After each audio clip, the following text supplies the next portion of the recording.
Shri Sanjay Singh ji 10 minute कितनी minute है? आपकी धन्यवाद। 23 मिनट है जी, बहुत बहुत धन्यवाद वाइस चेयरमैन महोदया कि आपने मुझे महामहिम राष्ट्रपति के अभिभाषण पर अपनी बात कहने का मौका दिया। 11 महीने के बाद इस सदन में दोबारा आने का मौका मिला महोदया, और इस बीच कई घटनाएं घटित हुई। मैं उसकी डिटेल में नहीं जाना चाहता, लेकिन राष्ट्रपति जी के अभिभाषण में जो बिंदु आए हैं उसके बारे में जरूर आपके सामने कुछ बात कहना चाहता हूं। महोदया, जिक्र किया गया कि भारत दुनिया का सबसे बड़ा लोकतंत्र है और बहुत अच्छे ढंग से चुनाव संपन्न हुआ, लेकिन ये चुनाव कई घटनाओं का साक्षी रहा महोदया। इस चुनाव के अंदर हमने देखा विपक्ष के नेताओं को पकड़ पकड़ के कैसे जेल में डाला गया। ईडी का, सीबीआई का, जांच एजेंसियों का दुरुपयोग करके राज्यों के मुख्यमंत्री को जेल में डाला गया, मंत्रियों को जेल में डाला गया। इस चुनाव में हमने देखा भाषा का स्तर। भारत के प्रधानमंत्री महंगाई पे बात नहीं करते महोदया, बेरोजगारी पे बात नहीं करते महोदया, किसानी पे बात नहीं करते। इस देश के अंदर अग्निवीर योजना के कारण भारत की सीमा को कमजोर करने का आपने काम किया, उस पे बात नहीं करते। भारत के प्रधानमंत्री, बड़े अफसोस के साथ कहना पड़ रहा है, कभी मुगल पे बात करते हैं, कभी मटन पे बात करते हैं, कभी मदरसा पे बात करते हैं, कभी मछली पे बात करते हैं, और हद तो तब हो गई जब देश के प्रधानमंत्री मुजरा जैसे शब्द का इस्तेमाल करते हैं। शर्म आती है, दुनिया के सबसे बड़े लोकतंत्र के प्रधानमंत्री ऐसी भाषा का इस्तेमाल कर रहे हैं। महोदया, इस चुनाव में हमने देखा हमारे दिल्ली के मुख्यमंत्री अरविंद केजरीवाल, उनको चुनाव से पहले जबरदस्ती पकड़ के जेल में डाल दिया गया महोदया।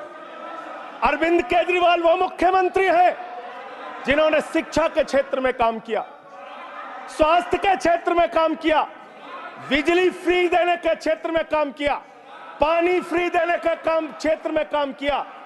महोदया, माताओं और बहनों को बस की फ्री यात्रा देने का काम किया, बुजुर्गों को तीर्थ यात्रा कराने का काम किया। एक ऐसे मुख्यमंत्री जिन्होंने देश ही नहीं पूरे दुनिया में सबसे बेहतरीन काम करके दिखाया, आपने चुनाव के पहले उनको गिरफ्तार करके जेल में डाल दिया। और मुद्दा क्या बनाया? तथाकथित शराब घोटाला।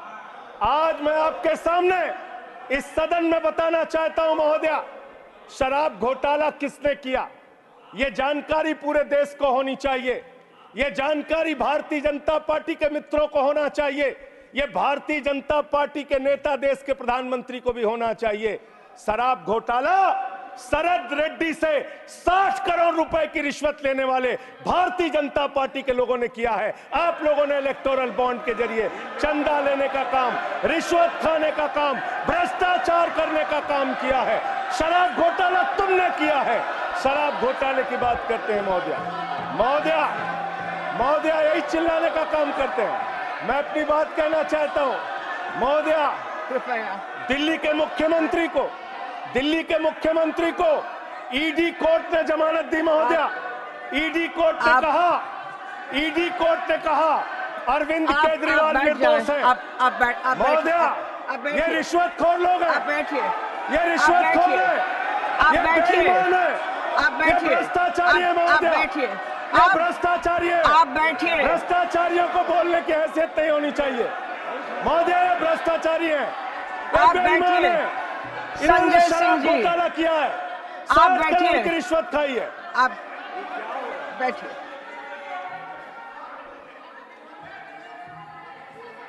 आप बैठिए, सब लोग पहले बैठिए, आप कृपया बैठिए, आप कृपया कृपया कृपया कृपया बैठिए, बैठिए बैठिए बैठिए, आप बैठिए, कृपया बैठिए बैठिए बैठिए बैठिए, आप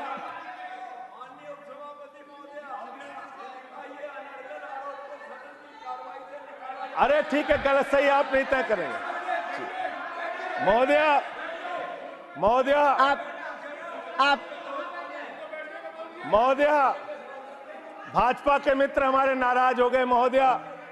सच सुनने के बाद नाराजगी होती है महोदया, आप नाराजगी सुनिए, होती है। सुनिए सच सुनने सुनिए के बाद सुनिए नाराजगी होती है। सुनिए मेरी इन लोगों से सहानुभूति है, सुनिए, आप सुनिए मैं सुनिए सहानुभूति रखता हूं इन लोगों से। सुनिए, कृपया सुनिए। रिश्वतखोर लोग हैं सर महोदया, आप ये बेईमान लोग हैं, ये बेईमान है, ये भ्रष्टाचारी है महोदया, ये रिश्वतखोर है, ये डाकू गब्बर सिंह है, ये डाकू गब्बर सिंह है महोदया, महोदया डाकू गब्बर सिंह। आप अभी बैठिए, आप लोग बैठिए, आप लोग बैठिए, पहले बैठिए, पहले बैठिए ना, मैं नहीं सुनूंगी, आप बैठिए, आप बैठिए, आप बैठिए पहले, आप पहले बैठिए, आप बैठिए, मैं कहूं तब आप प्लीज मैं कृपया शांति बनाए दो, एक सेकंड, हमारी भी बात सुनी जाए।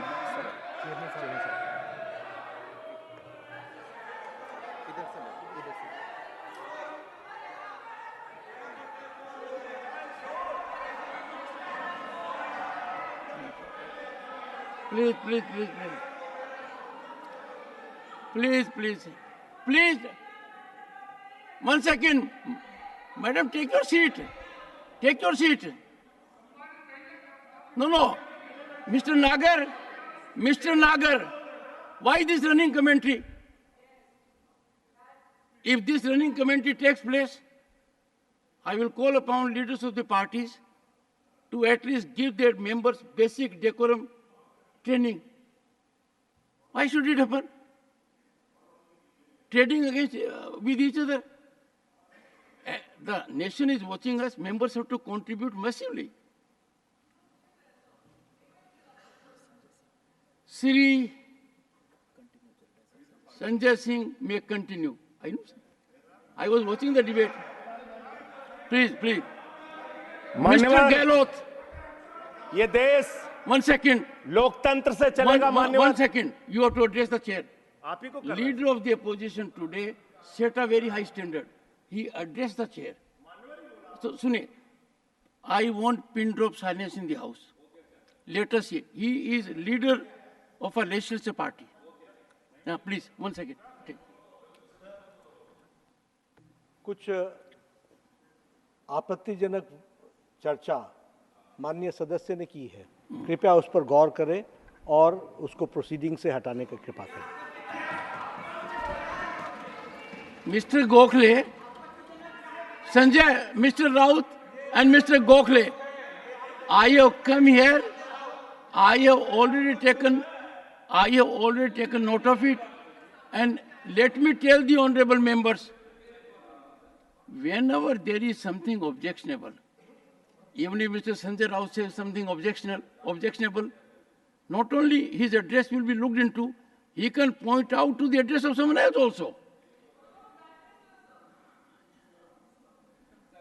संजय सिंह जी, मान्यवर। संजय सिंह जी, धन्यवाद मान्यवर। एक आपको मंत्र देता हूं। जी मान्यवर। और गुरु मंत्र तो इसलिए नहीं दे सकता क्योंकि आपके तो पहले गुरु हैं। हाँ, मेरे गुरु रघु ठाकुर जी हैं। मेरे गुरु जी रघु ठाकुर हैं। तो आप मेरे राजनीतिक गुरु रघु ठाकुर हैं। इन लोगों को नहीं पता होगा, मैं बता रहा हूँ। रघु ठाकुर जी का मेरा क्या संबंध है, ये रघु ठाकुर जी से पूछिए। इनको नहीं मालूम होगा, सुनिए, इसलिए इनको बता। मेरे को एड्रेस करना। और एक गुरु मंत्र यह है कि आप जो शालीनता से बोलोगे और जो रिकॉर्ड होगा वो इतिहास का हिस्सा ही नहीं, 140 करोड़ जनता को भी पता लगेगा। धन्यवाद माननीय। उसके अलावा कोई व्यवधान होगा तो ये एनर्जी यहीं खत्म हो जाएगी। धन्यवाद माननीय। आप ऊर्जावान हैं मान्यवर और अच्छे वक्ता हैं, बोलिए। मान्यवर लीडर ऑफ द हाउस ने आपके सामने कहा है, मेरे स्पीच में मैं आपसे खुद अनुरोध कर रहा हूं मान्यवर, लीडर ऑफ द हाउस की बात को मानते हुए, कोई भी बात तथ्यों के परे हो तो निश्चित रूप से उसको कार्रवाई से आप हटा दीजिएगा। ये मैं अनुरोध कर रहा हूं गुड। मान्यवर, राष्ट्रपति जी के अभिभाषण में अमृतकाल की चर्चा की गई। हमने देखा अमृतकाल मान्यवर, हमने देखा किस तरह से विपक्ष के नेताओं को पकड़ पकड़ के जेल में डाला गया।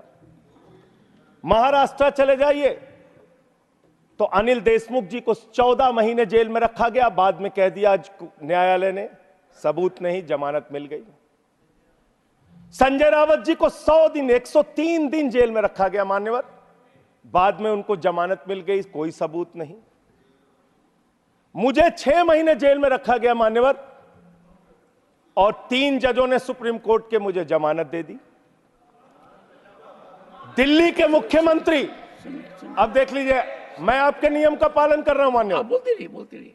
दिल्ली के मुख्यमंत्री मान्यवर ईडी कोर्ट के सामने अपने उनके वकील जो दलील देते हैं, जो बहस करते हैं, जो अपना पक्ष रखते हैं, उसके आधार पर ईडी कोर्ट ने कहा, और यह फैसले में दर्ज है मान्यवर, कि अरविंद केजरीवाल पूरी तरीके से निर्दोष हैं और ईडी उनके खिलाफ बायस्ड होकर काम कर रही है, दुर्भावना से काम कर रही है, और उनके खिलाफ मनी ट्रेल का कोई मामला नहीं है। ये मैं इसलिए आपके सामने बोल पा रहा हूं कि ये कि कोर्ट का फैसला है, सार्वजनिक है मान्यवर, इसलिए मैं बोल रहा हूं। एक सेकंड जी माननीय सदस्यगण, अपने देश में व्यवस्था के तहत एक कानूनी प्रक्रिया है।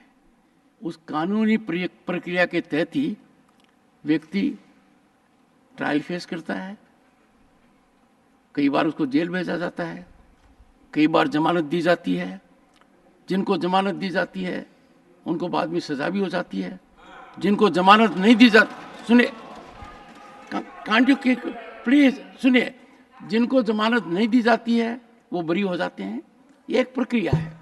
पर जिस फैसले की आप चर्चा कर रहे हैं वो फैसला सब जुडिस है, उस फैसले पर रोक लगी हुई है।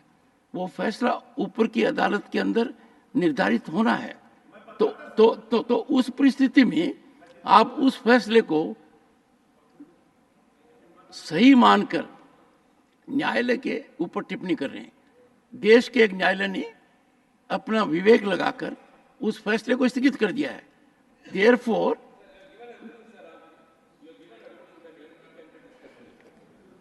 okay, let me one second. Let me. Mr. Tiruchi Siva is a very experienced member of this house. He has made things lighter now. He thinks I can say everything and anything myself, or you can say it. No, Tiruchi ji, no, Mr. Tiruchi Siva. Everything spoken in this house has to be sanctified. Sacred facts. This house cannot be, I said, a ground for free fall of information. If suppose someone wants to level an allegation against Mr. Sanjay Raut, his reputation is at stake. He has earned reputation in public life. I cannot allow that member unless he satisfies me it is sanctified. Similarly, that privilege is not without regulation. That privilege is a heavy responsibility. As a matter of fact, Constitution has given that privilege to us, that whatever we speak in this house, the public at large cannot bring criminal case against us, cannot bring civil case against us. That protection is given, but that protection is given to me also, that I must protect 140 crore people. You cannot say anything and everything here, Tiruchiji. You have to say something, keeping in view dignity of your office as a member of parliament and facts that are unimpeachable, beyond question.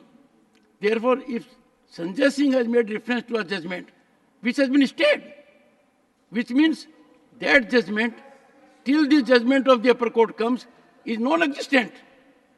Therefore, Sanjay, you can't take reference to that. Go ahead, make your point. आपका protection चाहिए sir, मिलेगा? आपका संरक्षण चाहिए मान्यवर। बोलिए क्या चाहिए? तो आपने बिल्कुल ठीक कहा मान्यवर, वो मामला हाई कोर्ट से स्टे हो गया। मैं मानता हूं, मैं अगली बात यही कहने जा रहा था, लेकिन वो स्टे किन परिस्थितियों में हुआ मान्यवर? बगैर ट्रायल कोर्ट के ऑर्डर की कॉपी के भारत न्यायपालिका के इतिहास में पहली बार स्टे हुआ है संजय मान्यवर। हाई कोर्ट से ऑर्डर की कॉपी नहीं थी मान्यवर, सुनिए सुनिए, और स्टे कर दिया गया। सुनिए जी, एक सेकंड बैठिए बैठिए। माननीय सदस्यगण, आप लोगों से मेरा अनुरोध है, and we have a distinguished senior advocate also there, Vikas Bhattacharya ji, we can not discuss conduct of a judge in the manner he has given his order. Therefore, you are directly questioning a judge that he has passed an order without, if you say, I have no details on it, and I'll tell you, judges in their wisdom pass orders on Sunday, judges in their wisdom pass orders at midnight, judges in their wisdom pass orders without even order of the trial court. Therefore, keep away from this issue. Confine to the other part of it. Please, go ahead. अमृतकाल की चर्चा हुई मान्यवर। विपक्ष के नेताओं को पूरे देश में सरकार के द्वारा टारगेट किया गया, और सिर्फ विपक्ष के नेताओं का सवाल नहीं मान्यवर, बंगाल के 3 मंत्री भी जेल में हैं। अभी झारखंड के मुख्यमंत्री को जमानत मिली है कोर्ट से, और बिहार में जांच एजेंसियों का दुरुपयोग, महाराष्ट्र में जांच एजेंसियों का दुरुपयोग, दिल्ली में जांच एजेंसियों का दुरुपयोग। अब क्या करना चाहते हैं? मैंने अटल जी का भाषण सुना मान्यवर, उन्होंने कहा दुर्भावना से राजनीति नहीं होती, बड़े दिल से राजनीति होती है, बड़े मन से राजनीति होती है, बड़े मन की राजनीति करना सीखिए।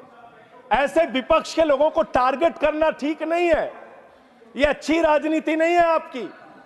आपने दिल्ली के स्वास्थ्य मंत्री को जेल में डाल दिया, उस आदमी का 36 किलो वजन कम हो गया जेल में मान्यवर, 36 किलो। आप इनकी टीका टिप्पणी सुन रहे हैं? हमारे दिल्ली के संजय जी, जो फिर तो मैं बोल नहीं पाऊंगा। जो व्यक्ति जेल में है, उसको जेल में किसने डाला है? इनकी जांच एजेंसियों ने सर, न्यायालय ने।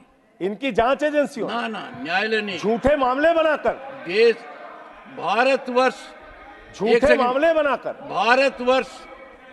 भारतवर्ष दुनिया के अंदर वो देश है जिसकी न्यायपालिका सुदृढ़ है। Sit down. मैं अपनी बात करूं सर, पहले I'll give extra time. Problem एक मिनट में 3 बार बैठाया जाएगा तो कैसे बोल पाऊंगा सर? अगर 1 मिनट अब ऐसा करेंगे, आप बोलते रहिए। ठीक, थैंक यू सर। मान्यवर, मैं सिर्फ इतना कहना चाहता हूं, दुर्भावना की राजनीति बंद कीजिए। अगर आपको भारत के लोकतंत्र को मजबूत बनाना है, भारत के संविधान को मजबूत बनाना है, तो सत्ता पक्ष का भी महत्व है, प्रतिपक्ष का भी महत्व है। प्रतिपक्ष को खत्म करके, विपक्ष को खत्म करके, नेताओं को जेल में डालकर आपको कोई लाभ होने वाला नहीं है। और पता नहीं कौन आपको सलाह देता है, किस गलतफहमी में आप लोग रहते हैं। मैं आपके लिए भी कह रहा हूं और इधर जो बैठे हैं उनके लिए भी कह रहा हूं, जब जो पार्टी सत्ता में रहेगी, अगर विपक्ष के लोगों को जेल में डालेगी, उस पार्टी का सत्यानाश होगा। अपने नेताओं को बता देना, अपने नेताओं को बता देना, आप इस गलतफहमी में मत रहना। और आप जेल की राजनीति कर रहे हैं। इस चुनाव ने आपको एक परिणाम दिया है, सोचने के लिए, विचार करने के लिए। इसमें स्पष्ट बहुमत का भी जिक्र है मान्यवर। स्पष्ट बहुमत कहां है? 400 पार। आपने नारा दिया 400 पार, 400 पार, 400 पार। not a good habit. 400 पार का नारा आपने दिया, आपकी 240 सीट आई, स्पष्ट बहुमत कहां है? आपके दावे से 160 सीट कम आई मान्यवर, और 303 सीट पिछली बार थी, उससे 63 सीट कम आई मान्यवर, और 272 का बहुमत होता है, उससे 32 सीट कम आई मान्यवर। आपको सोचना होगा, विचार करना होगा, अपनी कमियों की समीक्षा करनी होगी। और आपकी कमियां क्या है? आपकी कमियां आपका अहंकार है। जब व्यक्ति अहंकार में होता है तो उसको कुछ दिखाई नहीं पड़ता मान्यवर। रावण भी अहंकार में था, उसने लगा प्रभु श्री राम वनों में रहने वाले, जंगलों में रहने वाले, वो मेरा क्या बिगाड़ पाएंगे। लेकिन भालुओं की, बानरों की सेना बनाकर लंका को आग लगाने का काम प्रभु श्री राम ने किया, रावण का नाश करने का काम प्रभु श्री राम ने किया। उस अहंकार का भी नाश होगा। और आप पता नहीं क्यों रिजल्ट को समझ नहीं पा रहे, आप लोग सबको गालियां देने लगते हैं। लोकतंत्र में अच्छी चीज नहीं मान्यवर। कभी मुसलमानों को गाली दो, कभी सिखों को गाली दो, कभी ईसाइयों को गाली दो, कभी जाटों को गाली दो, कभी मराठों को गाली दो, कभी दलितों को गाली दो, कभी पिछड़ों को गाली दो। आप सिर्फ गाली देते रहते हैं मान्यवर। ये गाली देना बंद कीजिए मान्यवर। अब अयोध्या वालों को गाली दे रहे मान्यवर, अयोध्या वालों को गाली दे रहे हैं, गाली दे रहे हैं अयोध्या वालों को मान्यवर। अयोध्या की हालत बताता हूं मान्यवर। अयोध्या में सुनो, अयोध्या के विकास के लिए इन्होंने कितना पैसा खर्चा किया मैं बता रहा हूं मान्यवर। अब रोकिए ना प्लीज सर। नहीं सुनिए प्लीज सर, मेरा बार आप रोकेंगे तो मैं बोल नहीं पाऊंगा। आपने जाटों का भी नाम ले दिया, मेरा लिहाज भी नहीं किया। अरे आप कोई गाली नहीं दी गई, नहीं कोई गाली दी नहीं गई है। इतना असत्य बोल रहे हो। नहीं, मेरा नहीं लिया। एक समाज को ऐसे नहीं करना चाहिए। You are a senior, you are a second term and party के नेता हैं। जैसे आपने आकलन कर दिया नतीजों का, तो कहेंगे कि भाई आप अपने नतीजों को भी देखिए। नहीं, लोकसभा चुनाव में आपके भी नतीजे आए हैं, आए नहीं आए? चलिए, उनका मौका लगेगा, बोलेंगे। और लोकतंत्र में अच्छी चीज है, हमारे रिजल्ट गड़बड़ाएंगे, हम समीक्षा करेंगे। आपका गड़बड़ाया, आप समीक्षा कीजिए। आप तो कुछ मानने को तैयार नहीं। अयोध्या के इंफ्रास्ट्रक्चर डेवलपमेंट में हमारे मित्र जब यहां बोल रहे थे, अभी कल जब इनका भाषण मैंने सुना तो कह रहे थे इंफ्रास्ट्रक्चर डेवलपमेंट में भारत नंबर 1 है। मैं बताता हूं इंफ्रास्ट्रक्चर डेवलपमेंट। इन्होंने मान्यवर अयोध्या के विकास में बहुत पैसा खर्चा किया, होना चाहिए।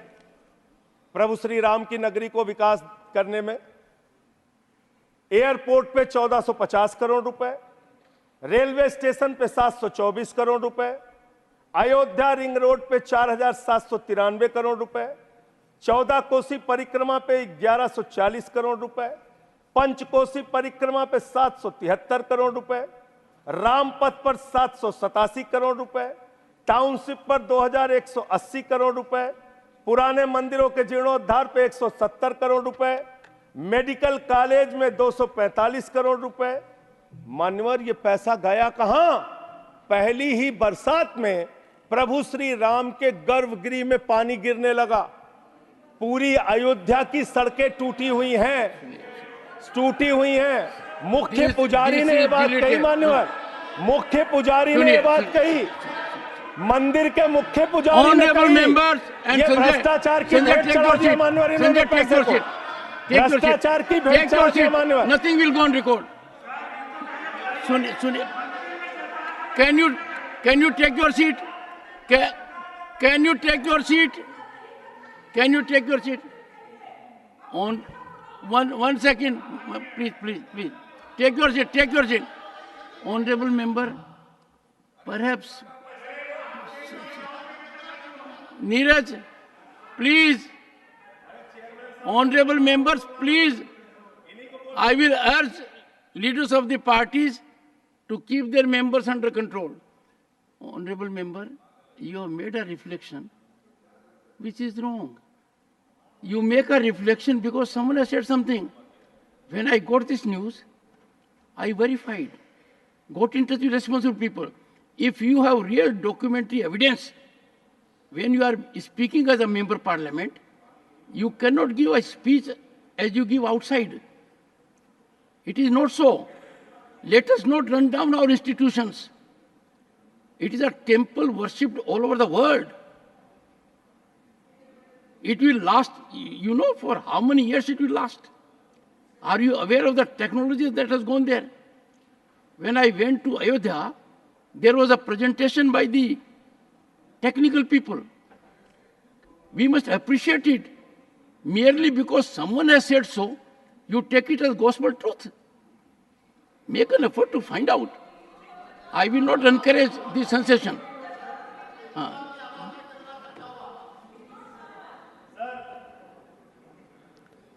इस अमृत काल के दौरान तमाम घटनाएं देश में घटित हुई। अग्निवीर जैसी योजना देश के अंदर आई। 4 साल की नौकरी, 17 साल में एक जवान सेना में भर्ती होगा, 21 साल में रिटायर हो जाएगा। मैं ऐसा मानता हूं मान्यवर, इस योजना के बारे में सरकार को पुनर्विचार करना चाहिए। नौजवानों में इसको लेकर प्रतिरोध है, गुस्सा है, और कहीं ना कहीं ये भारत की सेना को भी कमजोर करने की कार्रवाई है मान्यवर।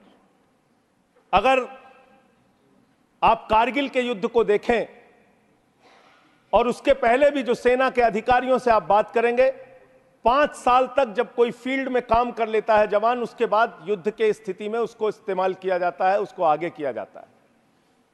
इसलिए मान्यवर, यह अग्निवीर योजना कहीं ना कहीं भारत माता की सुरक्षा के साथ समझौता करने की कोशिश है। उस पर भी पुनर्विचार आपको करना चाहिए, इसको वापस लेना चाहिए। दूसरी बात, आपने बात की कि आप 5वीं सबसे बड़ी अर्थव्यवस्था बन गए दुनिया में। बहुत अच्छी बात है, मैं आपको शुभकामनाएं देता हूं। भारत को दुनिया की पहली नंबर की अर्थव्यवस्था बनाइए, हम सब खुश होंगे। लेकिन इसके साथ साथ प्रति व्यक्ति आय के मामले में आप कहां खड़े हैं? प्रति व्यक्ति आय के मामले में आप 141वें नंबर पर खड़े हैं, 141वें नंबर पर। 5वीं बड़ी अर्थव्यवस्था किसके लिए मान्यवर? चंद पूंजीपतियों के लिए, जिनका लाखों करोड़ रुपए बैंक का कर्जा माफ किया गया। यह किसके लिए मान्यवर? आपने कहा, चुनाव के दौरान हमने एक भाषण और सुना मान्यवर, कि आपकी संपत्ति लेके ये भाग जाएंगे, वो भाग जाएंगे, वो भाग जाएंगे। अरे संपत्ति कौन कौन लेके भागा है, ये तो सर्वविदित सत्य है। 20,000 करोड़ रुपए लेके नीरव मोदी भाग गया, 10,000 करोड़ रुपए लेके विजय माल्या भाग गया, 3,000 करोड़ लेके ललित मोदी भाग गया। ये कौन है? ये कौन है बड़े बड़े पूंजीपति? और मान्यवर, दूसरे सदन में इनका दिया गया जवाब है। मैं चाहूंगा आपके माध्यम से सरकार को इसका जवाब जरूर देना चाहिए, तो उसके बारे में मेरे साथ ये बहस कर सकते हैं, जो प्रस्ताव लाना हो ला सकते हैं। ये सर्वविदित सत्य है। मैं आपको बता रहा हूं मान्यवर, 3,53,000 करोड़ रुपए बैंक सेटलमेंट के, 3,53,655 करोड़ रुपए बैंक सेटलमेंट के नाम पे 43 कंपनियों का माफ किया गया। 43 कंपनियों का। इसका रिकॉर्ड आपके सामने मैं रख दूंगा। मान्यवर, संपत्ति आप कहां पहुंचा रहे हैं, किसको पहुंचा रहे हैं, किस लिए आप काम कर रहे हैं, किसके लिए काम कर रहे हैं, यह पूरे देश को जानना चाहिए। आपने रेलवे की उन्नति की चर्चा की है, वंदे मेट्रो की चर्चा की है। हमारे एक मित्र कह रहे थे ट्रेन में सफर, मैं शायद ट्रेन में भी सफर किया हूं, रोड से भी सफर किया हूं, इतना सफर किया हूं कि उसके आंकड़े जब सामने आएंगे तो वो एक गाथा लिखी जा सकती है उस पर। ट्रेन में सफर करने वालों की हालत आज क्या है? इंसान को भूसे की तरह भर के एक जगह से दूसरे जगह जाना पड़ता है मान्यवर।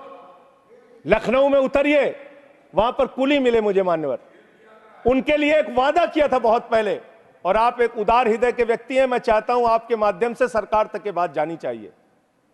कुलियों को वादा किया इस सरकार ने कि आपके बच्चों को नौकरी दी जाएगी, कुलियों को वादा किया वर्दी दी जाएगी, तमाम प्रकार की सुविधाएं दी जाएंगी। उनका ज्ञापन मेरे पास पड़ा हुआ है, आज भी उनकी मांगों के बारे में कोई सुना नहीं। आपने इस देश के नौजवानों के साथ क्या किया? पेपर लीक पे पेपर लीक, पेपर लीक पे पेपर लीक, नीट का पेपर लीक, उत्तर प्रदेश में दरोगा की भर्ती का पेपर लीक, गुजरात में पेपर लीक, राजस्थान में पेपर लीक, बिहार में पेपर लीक। 2 साल में 70 पेपर लीक हुए मान्यवर, 70 पेपर लीक। इस देश के नौजवानों के साथ आपने खिलवाड़ करने का काम किया। 2 करोड़ छात्रों और नौजवानों की जिंदगी बर्बाद हुई पेपर लीक के कारण। कौन जिम्मेदार है उसके लिए? कैसे कार्रवाई होगी? आप कमेटियां बनाते हैं। एनटीए जो एग्जाम करा रहा है, मैं ये मांग करता हूं आपके माध्यम से, उस एनटीए के अधिकारियों की जांच होनी चाहिए और उन लोगों की जांच कराकर जो लोग भी इसमें शामिल हैं उनको गिरफ्तार करके जेल में डालिए और एनटीए को भंग कीजिए मान्यवर, क्योंकि बार बार जब जब एनटीए एग्जाम करा रहा है पेपर लीक हो रहा है। यह बड़ा सवाल है, इसके बारे में आपको सोचना चाहिए। दूसरी बात मान्यवर, आपने कहा राज्यों के विकास से ही देश का विकास होता है। यह बात सुनकर मेरी आंखों में आंसू आ गया। इतनी बढ़िया बात, इतना उदार हृदय आपका, वाह वाह वाह वाह वाह वाह। राज्यों के विकास से देश का विकास होता है। पिछले 9 साल में मान्यवर 324 करोड़ रुपए से ज्यादा दिल्ली को नहीं दिया इन्होंने, 324 करोड़ से ज्यादा नहीं दिया, क्योंकि यहां पर आम आदमी पार्टी की सरकार है। यहां पर शिक्षा मंत्री को जेल में डालना है, स्वास्थ्य मंत्री को जेल में डालना है, मुख्यमंत्री को जेल में डालना है। यहां विकास के लिए हमारा सहयोग नहीं करना। तीर्थ यात्रा योजना रोक लगाओ, होम डिलीवरी योजना रोक लगाओ, मोहल्ला क्लिनिक योजना रोक लगाओ, आप सिर्फ बिजली फ्री योजना रोक लगाओ, पानी फ्री योजना रोक लगाओ। आपका काम सिर्फ रोक लगाने के लिए है। अब क्या राज्यों का विकास कर रहे हैं मान्यवर? 8,000 करोड़ रुपए रूरल डेवलपमेंट फंड का और बाकी शिक्षा स्वास्थ्य के फंड का, केंद्र सरकार के हिस्से का, पंजाब का, इन्होंने 8,000 करोड़ रुपए रोक के रखा है। यह राज्यों का विकास आप कर रहे हैं, यह राज्यों के साथ आपका वर्ताव है, यह आपका संघीय ढांचे में यकीन है। और सबसे महत्वपूर्ण बात मान्यवर, जो यहां पे कई वक्ताओं ने पहले भी कही, आप किस भावना से काम कर रहे हैं? किस भावना से आप काम कर रहे हैं? इस देश में दलितों के लिए, पिछड़ों के लिए, आदिवासियों के लिए, अल्पसंख्यकों के लिए, उनके अधिकारों की रक्षा के लिए भारत के संविधान में बहुत बड़ी ताकत उनको दी गई है। लेकिन जब वो जातीय जनगणना की मांग करते हैं, आप उनकी मांग सुनते नहीं। जब वो विश्वविद्यालयों में आरक्षण की बात करते हैं, उसमें 1-1, 2-2 पोस्ट निकाल के आप आरक्षण की व्यवस्था वहां पे खत्म करते हैं। जब वो अपने साथ होने वाले भेदभाव की चर्चा करते हैं, आप उस पर भी रोक लगाते हैं। मान्यवर, अमृतकाल के अंदर यह सवाल तो आपसे बनता है, यह पूछना तो आपसे बनता है कि जब प्रभु श्री राम के मंदिर का शिलान्यास हुआ तो तत्कालीन राष्ट्रपति वहां पर क्यों नहीं थे? जब उस प्रभु श्री राम के मंदिर का उद्घाटन हुआ तो मौजूदा राष्ट्रपति वहां पर क्यों नहीं थी? यह सवाल तो आपसे बनता है मान्यवर, यह सवाल तो इनसे पूछना बनता है कि अखिलेश यादव जी 5 साल मुख्यमंत्री रहे उत्तर प्रदेश के, जब घर खाली हुआ तो गंगा जल से धुला जाता है। और मुझे शर्म आती है, आजादी के 75 साल के बाद मान्यवर कन्नौज में एक मंदिर में दर्शन करने चले गए अपनी पत्नी के साथ, उस मंदिर को गंगा जल से बीजेपी के लोगों ने धुलने का काम किया। ये आपका रवैया है पिछड़ों के प्रति, दलितों के प्रति? मान्यवर, मैं समय अपने साथियों का कम कर लूंगा, मैं अपनी बात कहना चाहता हूं।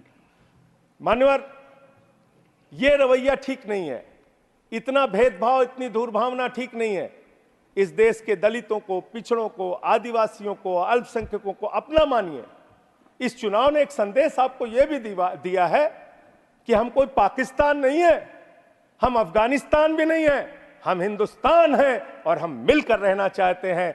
पूरी धर्मनिरपेक्षता को मजबूत करके मिलकर रहना चाहते हैं। संविधान को अपने आगे रखकर मजबूती से उसके साथ चलना चाहते हैं। मानवर, ये देश हिंदुओं का भी है, मुसलमानों का भी है, सिखों का भी है, ईसाइयों का भी है, बौद्धों का भी है, जैनियों का भी है।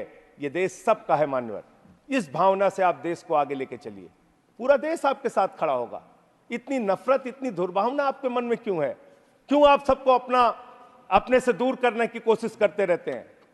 इस पार्टी को भारतीय जनता पार्टी ही रहने दीजिए। इस पार्टी को मान्यवर भारतीय झगड़ा पार्टी मत बनाइए। मैं इन लोगों से कहना चाहता हूं, झगड़े लड़ाई से कुछ देश को मिलने वाला नहीं है। झगड़े लड़ाई से देश की उन्नति होने वाली नहीं है। आपको 240 सीटें मिली हैं, आप गठबंधन की सरकार चला रहे हैं, आप चलाइए, लेकिन इसके साथ साथ विपक्ष की भी अपनी भूमिका है।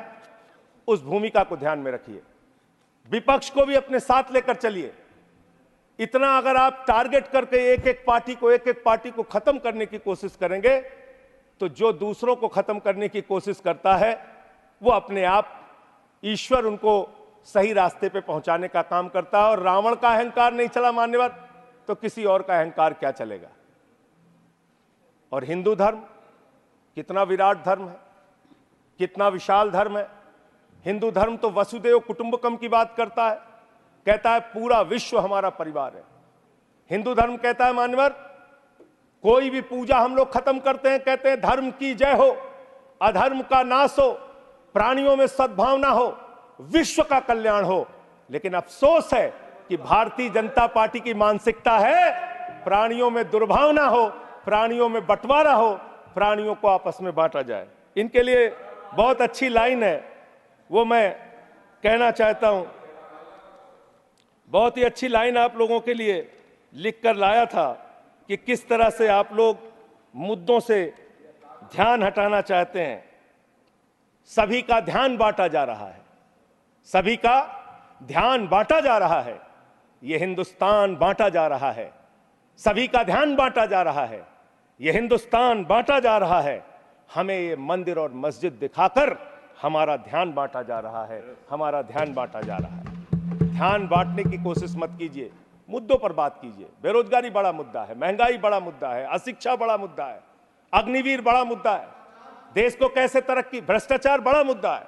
हमारे किसी साथी ने कहा, मैं आपका स्वागत करता हूं, कितनी अच्छी बात आपने कही, भ्रष्टाचार बहुत बड़ा मुद्दा है। लेकिन यह कैसा भ्रष्टाचार है?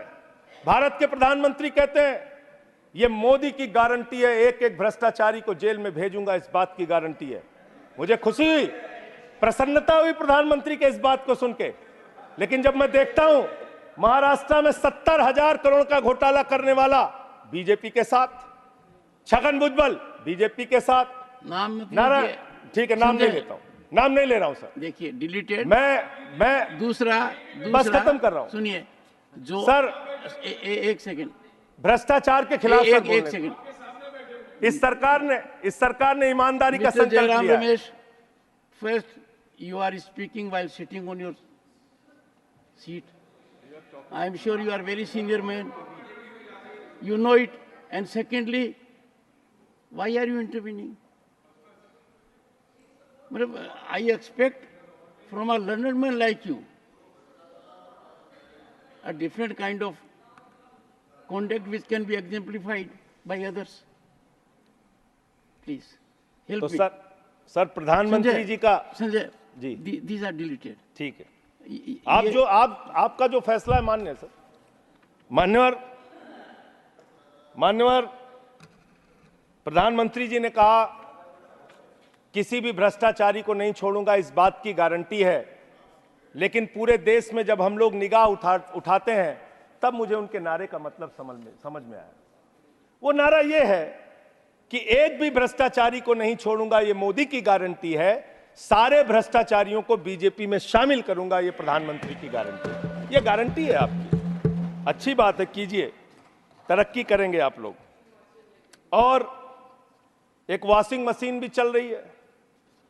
लेकिन मैं एक बात जरूर कहना चाहूंगा, आपने मुझे रोक दिया मान्यवर, मैं मानता हूं, आपके आदेश का पालन करूंगा। लेकिन सब जगह चंदा दो धंधा लो स्कीम मत चलाइए। इलेक्टोरल बॉन्ड में आपका पर्दाफाश हो चुका है। 3,02,000 करोड़ रुपए के ठेके अलग अलग कंपनियों को दिए गए जिनसे इलेक्टोरल बॉन्ड के नाम पे पैसा लिया गया। इसकी जांच होनी चाहिए, इसकी जांच होनी चाहिए मान्यवर। और मैं अयोध्या का जिक्र करने लगा, आप सब लोग नाराज हो गए, मेरे मन में भी नाराजगी है, गुस्सा है। मैंने चेताया था आपको, एप्लीकेशन भी दी थी, कोतवाली तहरीर दी थी। प्रभु श्री राम के मंदिर के स्थल पर ऐसे काम नहीं होने चाहिए। सड़कों पे गड्ढे बनेंगे तो सवाल उठेंगे और वो सवाल आपसे पूछे जाएंगे। मान्यवर, प्रभु श्री राम है, आपने उनके लिए गाना बना दिया, जो राम को लाए हैं हम उनको लाएंगे। बताइए आप, यहां पर बैठा हुआ कोई व्यक्ति क्या इस हैसियत में है कि वो राम को ला सकता है? नहीं, भगवान श्री राम हम सबको लेके आए हैं। भगवान इंसान को लेके आता है, कोई इंसान भगवान को नहीं ला सकता। और प्रभु श्री राम के लिए हमारे एक बहुत पुराने कवि हैं यमुना प्रसाद उपाध्याय जी, उन्होंने लाइन लिखी थी कि तुम्हारी पोल पट्टी खोलने लग जाए तो क्या हो, तुम्हारी पोल पट्टी खोलने लग जाए तो क्या हो, अगर मंदिर की मूरत बोलने लग जाए तो क्या हो, बताओ ब्रह्म बेला में जहां तुम पाप धोते हो वही सरयू का पानी खौलने लग जाए तो क्या हो। आज सरयू का पानी उबाल मार रहा है। अयोध्या में जो हालात हैं वो आपको देखना चाहिए, और अयोध्या के परिणाम से आप नाराज हुए, नाराज होना बनता है, लेकिन उसके कारण आपने सोचे। राम पथ गमन मार्ग, अयोध्या हारे आप, प्रतापगढ़ हारे, सुल्तानपुर हारे, कौशाम्बी हारे, सीतापुर हारे, रामपुर हारे, श्रावस्ती हारे, प्रयागराज हारे, चित्रकूट हारे। जहां जहां से प्रभु श्री राम गुजरे थे वो सारी सीटें आप लोग हार गए। नासिक हारे, रामटेक हारे, तो इसकी समीक्षा कीजिए। वर्धा हारे, तो इसलिए इसकी समीक्षा कीजिए, क्यों हो रहा है ऐसा आपके साथ। भगवान के नाम पर आप श्रद्धा रखिए और उस श्रद्धा को, उसका विस्तार कीजिए, हमें कोई आपत्ति नहीं है। देखिए आपके साथ ये इनका प्यार खत्म ही नहीं हो रहा है। मान्यवर, मैं सिर्फ इनसे इतना कहना चाहता हूं, आप जो दिल्ली के साथ कर रहे हैं, जो हमारे मुख्यमंत्री के साथ कर रहे हैं, अंतिम बात उनके बारे में कह के अपनी बात को खत्म करूंगा। इससे आपका कोई राजनीतिक फायदा नहीं होगा। मेरी बात को इस सदन में बोल रहा हूं, इसको याद रखिएगा। इससे आपका कोई राजनीतिक लाभ होने वाला नहीं है। और आप 1925 की संस्थाएं, 100 साल हो गया, 100 साल पुरानी संस्थाएं, वहां से निकले हैं आप लोग। 100 साल हो गया, लेकिन दिमाग अभी भी बच्चों का, अभी बच्चों की तरह खेल रहे हैं। अरे मैं राजनीति में आया डॉक्टर लोहिया को पढ़ के, लोकनायक जयप्रकाश नारायण को पढ़ के, राष्ट्रपिता महात्मा गांधी को पढ़ के, शहीद आजम भगत सिंह को पढ़ के। आप सोचते हैं कि आप अरविंद केजरीवाल को जेल में डाल के, सिसोदिया को जेल में डाल के, सत्येंद्र जैन को जेल में डाल के, संजय सिंह को जेल में डाल के हमारी पार्टी को खत्म कर देंगे? ये होने वाला नहीं है, ये कतई होने वाला नहीं है, याद रखना। इस शरीर के 100 टुकड़े भी कर देंगे आप, तो आपके सामने झुकने वाले नहीं हैं, आपसे लड़ेंगे और जीतेंगे। आप डालिए, उत्पीड़न कीजिए, जितना करना चाहते हैं आप कीजिए उत्पीड़न। 6 महीने जेल में रखा आपने सोचा आपके सामने नतमस्तक हो जाएंगे? इस मां भारती ने बहुत सारे बेटे ऐसे पैदा किए हैं जो आपके सामने कभी सर नहीं झुकाएंगे, आपसे लड़ने के लिए तैयार रहेंगे, याद रखिएगा। मान्यवर, आपने मुझे राष्ट्रपति जी के भाषण पर अपनी बात कहने का मौका दिया। 11 महीने के बाद बोल रहा था, बहुत सारे मुद्दे मैंने आपके सामने रखे जिससे सरकार को चेताने का प्रयास किया। कितना चेतेंगे, कितना जागेंगे, ये तो मुझे नहीं मालूम, लेकिन एक ही बात कह के अपनी बात को खत्म करूंगा कि अभी सवेरा है। अगर आप सही रास्ते पे आ जाएंगे तो अच्छा है। अहंकार के रास्ते पे, विनाश ही मिलेगा, आपको विकास नहीं मिलेगा, देश को आप आगे लेके नहीं जा पाएंगे। अहंकार छोड़ दीजिए, ये सबसे बड़ी बीमारी आप लोगों को लग गई है। सबका मजाक उड़ाना, सबको गालीबाजी करना, ये सब छोड़ दीजिए। इससे आपका कोई फायदा होने वाला नहीं है, इससे कोई फायदा नहीं होने वाला है। हम आ भी भरते हैं, हम आ भी भरते हैं मान्यवर, हम आ भी भरते हैं तो हो जाते हैं बदनाम, और वो कत्ल भी करते हैं तो चर्चा नहीं होता। बहुत बहुत धन्यवाद।